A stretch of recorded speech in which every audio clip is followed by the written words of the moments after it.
پورے یقین سے کہہ رہا ہوں کہ نظام عالم بدلنے والا ہے امام مہدی کے ساتھ صرف 12,000 مسلمانوں. سن رہے ہیں آپ؟ بہت ہو گیا مسخرہ پن RSS کا اور صہیونیت کے تمام چیلنجز کا جواب قرآن میں ہے.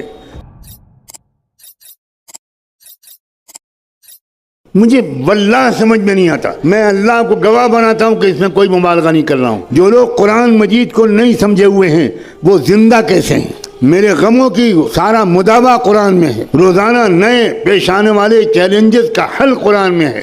RSS کا اور صہیونیت کے تمام چیلنجز کا جواب قرآن میں ہے. ان ھذا القرآن یہدی للتی ہی اقوم ونزلنا علیک الکتاب تبیانا لکل شیء وہدی ورحمۃ وبشری للمسلمین. عام طور پر ہمارے نہ کوئی مرد قرآن سمجھتا ہے نہ عورت قرآن سمجھتا ہے. اور بیٹے اور بیٹیاں تو اللہ کی پناہ. کہاں بھیج دیا آپ نے؟ کیا خوب کہا تھا اکبر الہ آبادی نے، یوں قتل سے بچوں کے وہ بدنام نہ ہوتا، افسوس کہ فرعون کو کالج کی نہ سوچی. یہ کالج موجودہ تعلیمی نظام ہمارے نوجوانوں کی قتل گاہیں ہیں. یہ ایجوکیشنل سسٹم اس نے مسلمانوں کو نامرد بنا دیا.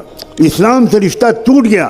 زیادہ زیادہ جمعے کی نماز پڑھ لی اور بہت کٹر قسم کے ماں باپ کی اولاد ہے. بدقسمتی سے وہ آنکھیں ملتے ہوئے فجر پڑھ لیتا ہے جس وقت وہ السلام علیکم کہہ رہا ہوتا ہے، سورج ادھر سے کہہ رہا ہوتا ہے وعلیکم السلام ورحمۃ اللہ. خدا کا شکر ہے کہ ہم اور آپ فلسطین میں نہیں ہیں. اگر ہم اور آپ فلسطین میں ہوتے تو مسجد اقصیٰ کو سونے کی پلیٹ میں رکھ کر یہودیوں کو پیش کر چکے ہوتے. ہم ضمیر فروش ہیں. ہم صرف انفرادی کیریئر کے کتے اور غلام ہیں. ہم نے اپنا اجتماعی اور قومی مقصد بالکل عرصے سے بلا رکھا ہے. آخری بات کہتا ہوں، اگر اس کے بعد آپ کی آج کی رات کی نیند حرام نہ ہو تو مجھے نہیں معلوم آپ کے اندر ایمان کا ذرہ باقی ہے کہ نہیں. صحیح حدیثوں سے معلوم ہوتا ہے کہ آخری زمانے میں پھر انصاف قائم ہوگا. میں اس لیے کہہ رہا ہوں کہ پورے یقین سے کہہ رہا ہوں کہ نظام عالم بدلنے والا ہے. نظم عالم بدلے گا، نیا ورلڈ آرڈر آئے گا، ظلم کا دور ختم ہو کر رہے گا، انصاف کا دور قائم ہو کر رہے گا. مگر یہ سن کر آپ سوچیں گے واہ واہ واہ واہ واہ واہ واہ، یہ آخری بات تو حضرت نے کہی بس یہ یاد رکھنے کی ہے، باقی تو اور لوگ یاد رکھیں گے. جب انصاف کا نظام قائم ہوگا تو ہمیں کیا فکر کرنے کی ضرورت ہے. اب سنیے آگے. امام مہدی کے جس جماعت کے ذریعے سے دنیا بھر میں ایک نیا ورلڈ آرڈر آئے گا، امام مہدی کے ساتھ صرف 12,000 مسلمانوں. سن رہے ہیں آپ؟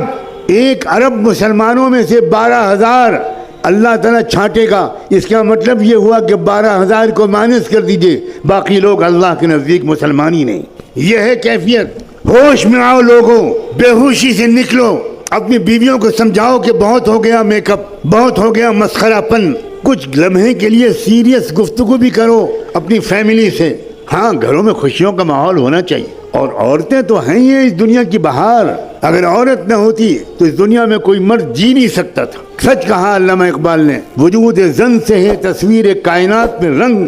کیا خوب کہا ہے کہ اس کائنات کی تصویر میں جو حسن ہے، جو رنگ ہے، وہ تو وجود عورت سے، وجود زن سے ہے. لیکن یہی عورت عائشہ بھی ہے، عورت خدیجہ بھی ہے، یہ عورت ام عمارہ بھی ہے، یہی عورت خنسا بھی ہے، یہی عورت خولہ بھی ہے. ایک اکیلی خولہ نے پوری جنگ کا پانسا پلٹا تھا. مگر آپ کو پڑھنے کی کہاں فرصت ہے؟ نہ مرد مردوں کی تاریخ پڑھتے ہیں، نہ مرد عورتوں کی تاریخ پڑھتے ہیں. جب مرد نہیں پڑھتے تو عورتیں تو بیچاری کیا جانیں. پورے جاہلیت کے لشکر کو ایک عورت نے پلٹا ہے. اسلامی تاریخ یہ بتاتی. یہ دبی دبی تمنا، یہ تھکے تھکے ارادے، کہہ دو میر کارواں سے خودی کی لے بڑھا دے. اپنے عزائم، اپنے حوصلے، اپنی ہمتیں بڑھائیے. مستقبل اسلام کا ہے.